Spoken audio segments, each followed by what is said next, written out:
Capítulo 27. Israel recebe a lei. Logo depois de se acamparem no Sinai, Moisés foi chamado à montanha a encontrar-se com Deus. Sozinho, subiu a íngreme e áspera vereda e aproximou-se da nuvem que assinalava o lugar da presença de Jeová. Israel ia ser agora tomado em uma relação íntima e peculiar para com o Altíssimo, sendo incorporado como uma igreja e nação sob o governo de Deus. A mensagem dada a Moisés para o povo foi: Vós tendes visto o que fiz aos egípcios, como vos levei sobre asas de águias, e vos trouxe a mim. Agora, pois, se diligentemente ouvirdes a minha voz, e guardardes o meu concerto, então sereis a minha propriedade peculiar, dentre todos os povos, porque toda a terra é minha, e vós me sereis um reino sacerdotal, e o povo santo. Moisés voltou ao acampamento, e tendo convocado os anciãos de Israel, repetiu-lhes a mensagem divina. Sua resposta foi: Tudo o que o Senhor tem falado, faremos. Assim, entraram em um concerto solene com Deus, comprometendo-se a aceitá-lo como seu governador, pelo que se tornavam, em sentido especial, súditos sob sua autoridade. De novo, seu chefe subiu a montanha, e o Senhor lhe disse: Eis que eu virei a ti numa nuvem espessa, para que o povo ouça, falando eu contigo, e para que também te creiam eternamente. Quando deparavam dificuldades no caminho, estavam dispostos a murmurar contra Moisés e Arão, e acusá-los de tirar as hostes de Israel do Egito para as destruir. O Senhor queria honrar Moisés perante eles, a fim de que pudessem ser levados a confiar em suas instruções. Deus se propunha fazer da ocasião em que falaria a sua lei uma cena de terrível grandeza, à altura do exaltado caráter da mesma. O povo deveria receber a impressão de que todas as coisas ligadas ao serviço de Deus deviam ser consideradas com a maior reverência. O Senhor disse a Moisés: Vai ao povo e santifica-os hoje e amanhã, e lavem eles os seus vestidos, e estejam prontos para o terceiro dia, porquanto, no terceiro dia, o Senhor descerá diante dos olhos de todo o povo sobre o monte Sinai. Durante esses dias intermediários, todos deviam ocupar o tempo em preparação solene para comparecer perante Deus. Suas pessoas e vestes deviam estar livres de impureza, e ao indicar-lhes Moisés os pecados, deviam dedicar-se à humilhação, jejum e oração, a fim de que o coração deles fosse limpo da iniquidade.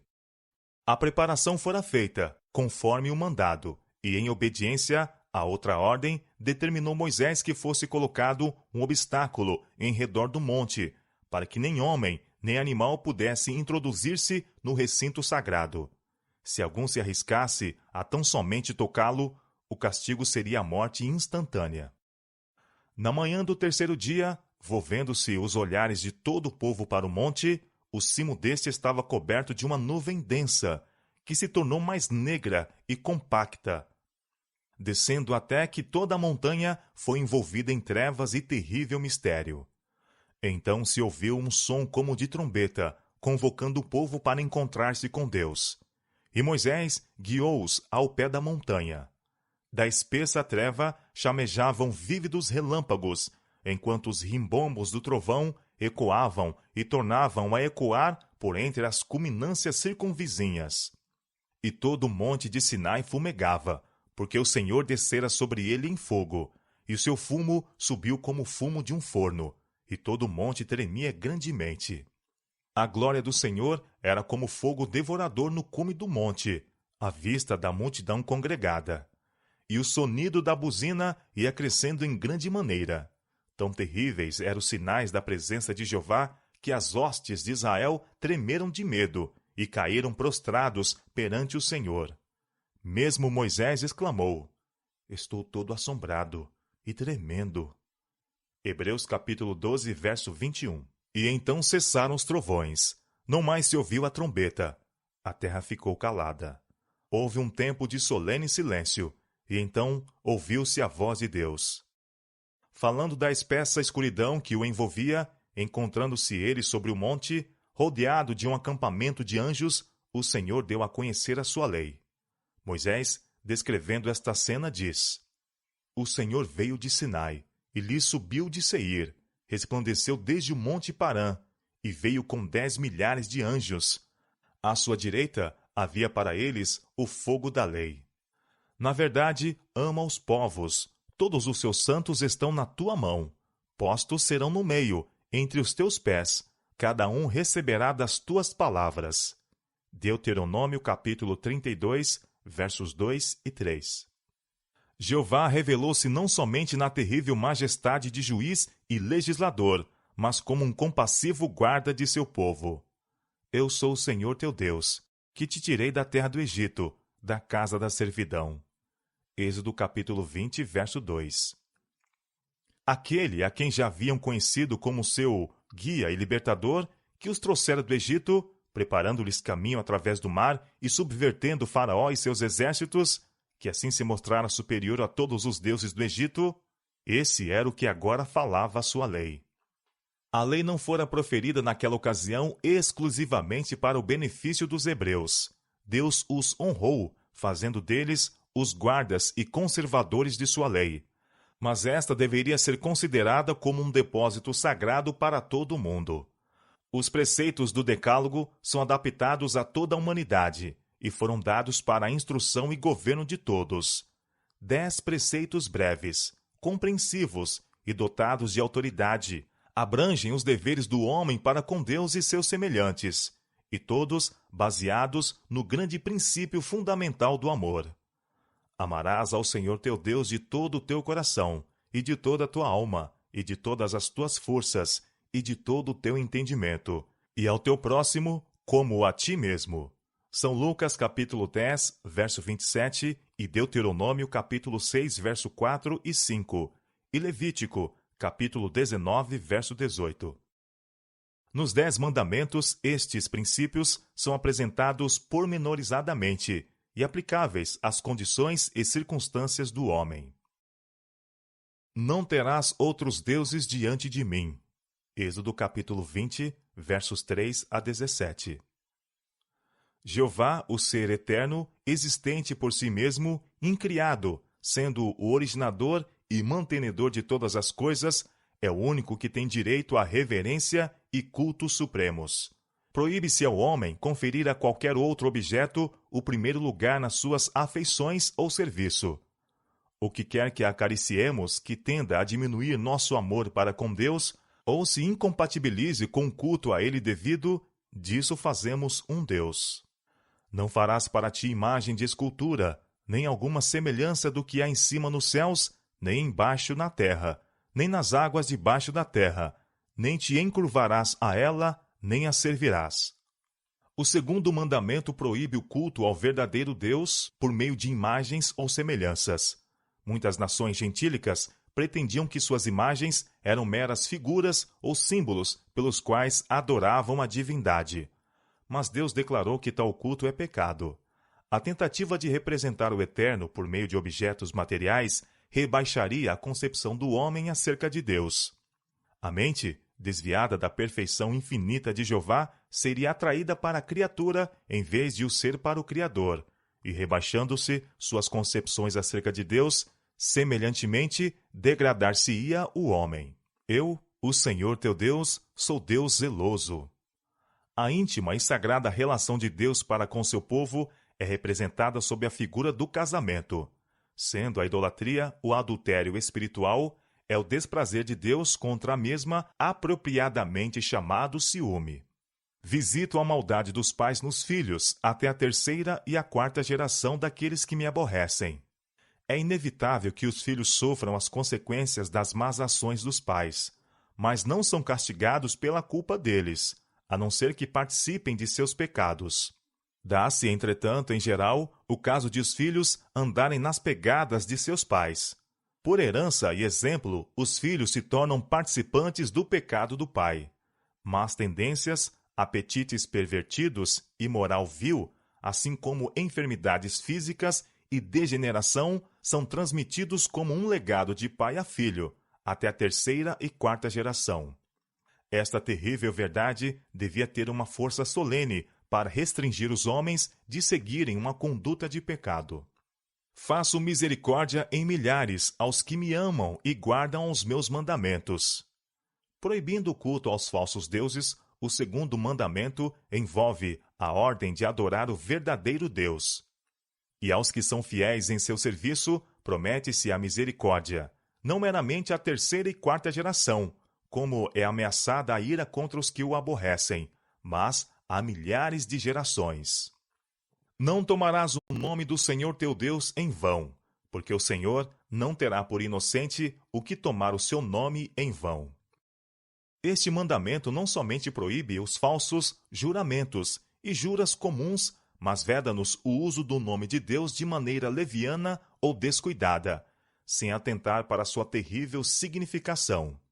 Pela inconsiderada menção de Deus na conversação comum, pelos apelos a ele feitos em assuntos triviais e pela frequente e impensada repetição do seu nome, nós o desonramos. Santo e tremendo é o seu nome. Salmo 111, verso 9. Todos devem meditar em sua majestade, pureza e santidade, para que o coração possa impressionar-se com uma intuição de seu exaltado caráter. E seu santo nome deve ser pronunciado com reverência e solenidade. Lembra-te do dia do sábado, para o santificar. 6 dias trabalharás e farás toda a tua obra. Mas o 7º dia é o sábado do Senhor teu Deus. Não farás nenhuma obra, nem tu, nem teu filho, nem tua filha, nem o teu servo, nem a tua serva, nem o teu animal, nem o teu estrangeiro que está dentro das tuas portas. Porque em 6 dias fez o Senhor os céus e a terra, o mar e tudo o que neles há, e ao 7º dia descansou. Portanto, abençoou o Senhor o dia do sábado e o santificou. O sábado não é apresentado como uma nova instituição, mas como havendo sido estabelecido na criação. Deve ser lembrado e observado como a memória da obra do Criador. Apontando para Deus, como aquele que fez os céus e a terra, distingue o verdadeiro Deus de todos os falsos deuses. Todos os que guardam o 7º dia dão a entender por este ato que são adoradores de Jeová. Assim, é o sábado o sinal de submissão a Deus por parte do homem, enquanto houver alguém na terra para o servir. O 4º mandamento é o único de todos os 10 em que se encontra tanto o nome como o título do legislador. É o único que mostra pela autoridade de quem é dada a lei. Destarte contém o selo de Deus, afixado à sua lei, como prova da autenticidade e vigência da mesma. Deus deu aos homens 6 dias nos quais trabalhar, e exige que seus trabalhos sejam feitos nos 6 dias destinados a isso. Atos necessários e misericordiosos são permitidos no sábado. Os doentes e sofredores em todo o tempo devem ser tratados, mas o trabalho desnecessário deve ser estritamente evitado. Se desviares o teu pé do sábado e de fazer a tua vontade no meu santo dia, e se chamares ao sábado deleitoso e santo dia do Senhor, digno de honra, e o honrares não seguindo os teus caminhos, nem pretendendo fazer a tua própria vontade. Isaías capítulo 58, verso 13. Tampouco fica nisto a proibição. Nem falar as tuas próprias palavras, diz o profeta. Aqueles que no sábado discutem assuntos de negócios ou fazem planos são considerados por Deus como se estivessem empenhados na própria transação de negócio. Para santificar o sábado, não devemos mesmo permitir que nosso espírito se ocupe com coisas de caráter mundano. E o mandamento inclui todos dentro de nossas portas. Os que convivem na casa devem, durante as horas sagradas, pôr de parte suas ocupações mundanas.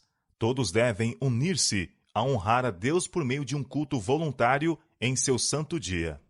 Honra teu pai e a tua mãe, para que se prolonguem os teus dias na terra, que o Senhor teu Deus te dá. Os pais têm direito ao amor e respeito em certo grau que a nenhuma outra pessoa é devido. O próprio Deus, que pôs sobre eles a responsabilidade pelas almas confiadas aos seus cuidados, ordenou que durante os primeiros anos da vida estejam os pais em lugar de Deus em relação aos seus filhos. E aqueles que rejeitam a lícita autoridade de seus pais rejeita a autoridade de Deus. O quinto mandamento exige que os filhos não somente tributem respeito, submissão e obediência a seus pais, mas também lhes proporcionem amor e ternura, aliviem os seus cuidados, zelem de seu nome, e o socorram e consolem na velhice. Ordena também o respeito aos ministros e governantes, e a todos os outros a quem Deus delegou a autoridade. Este, diz o apóstolo, é o primeiro mandamento com promessa. Efésios capítulo 6, verso 2. Para Israel, esperando em breve entrar em Canaã, era um penhor, ao obediente, de uma vida longa naquela boa terra. Mas tem ele uma significação mais ampla, incluindo todo o Israel de Deus, e prometendo vida eterna sobre a terra, quando esta estiver livre da maldição do pecado. Não matarás.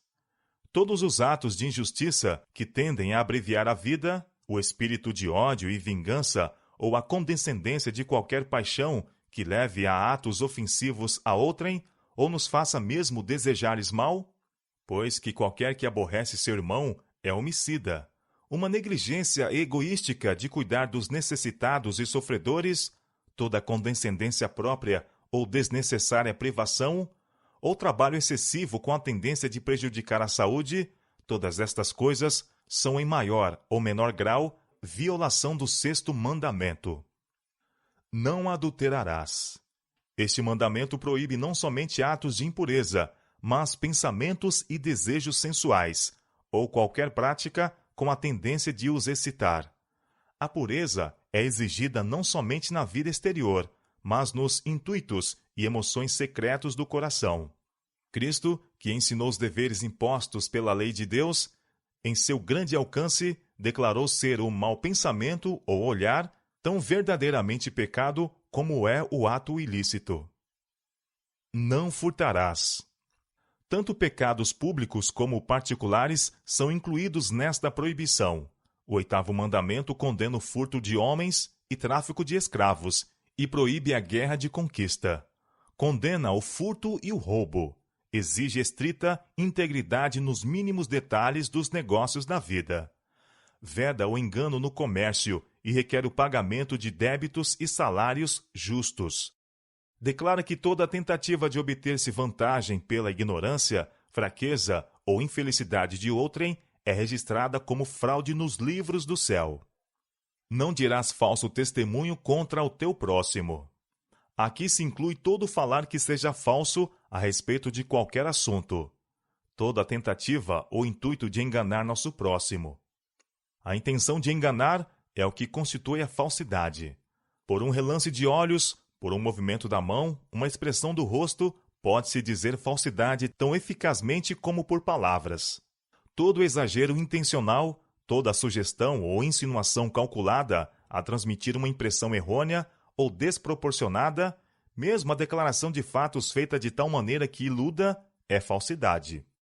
Este preceito proíbe todo esforço no sentido de prejudicar a reputação de nosso próximo, pela difamação ou suspeitas ruins, pela calúnia ou intrigas. Mesmo a supressão intencional da verdade, pela qual pode resultar o agravo a outrem, é uma violação do nono mandamento. Não cobiçarás a casa do teu próximo, não cobiçarás a mulher do teu próximo, nem o seu servo, nem a sua serva, nem o seu boi, nem o seu jumento, nem coisa alguma do teu próximo.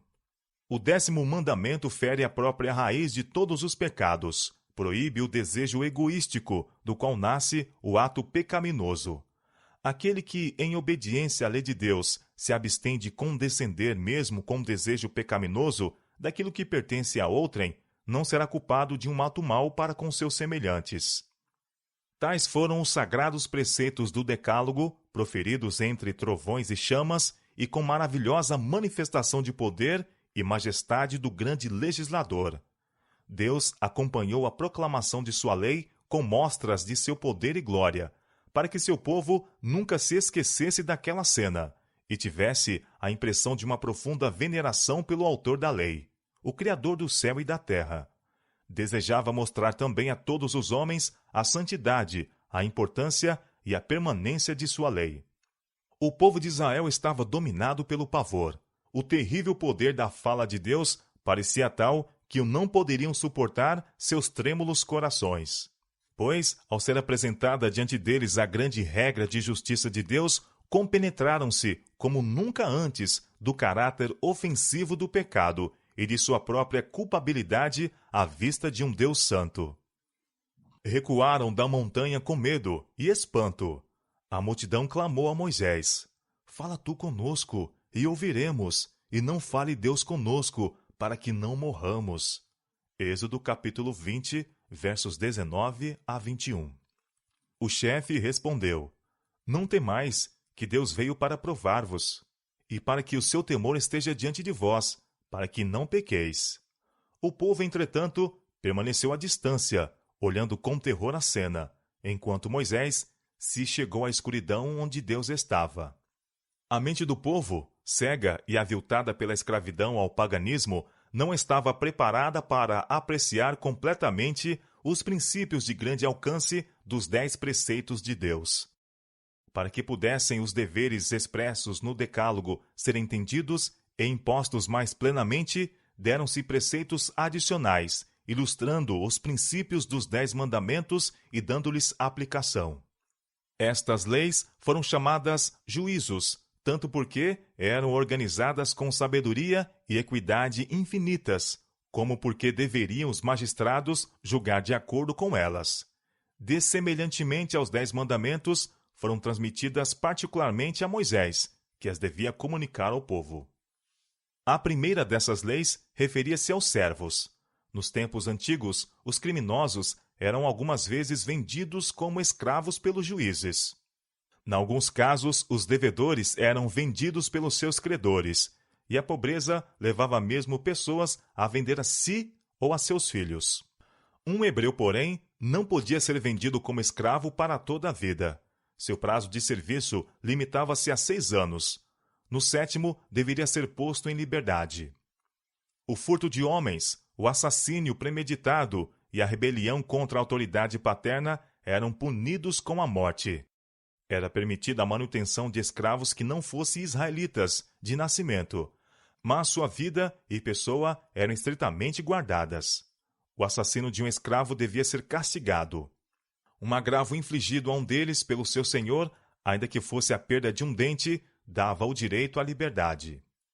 Os próprios israelitas tinham sido recentemente escravos, e agora que iam ter servos sob suas ordens, deviam guardar-se de alimentar um espírito de crueldade e extorsão, de que haviam sofrido sob os maiorais de tarefas no Egito. A lembrança de sua amarga servidão devia habilitá-los a colocar-se no lugar do servo, levando-os a ser benévolos e compassivos, a tratar os outros como desejariam fossem eles mesmos tratados. Os direitos das viúvas e órfãos eram especialmente resguardados, e ordenava-se uma escrupulosa atenção à sua desajudada condição. Se de alguma maneira os afligirdes, declarou o Senhor, e eles clamarem a mim, eu certamente ouvirei o seu clamor, e a minha ira se acenderá, e vos matará a espada, e vossas mulheres ficarão viúvas, e vossos filhos órfãos. Êxodo capítulo 22, versos 23 e 24.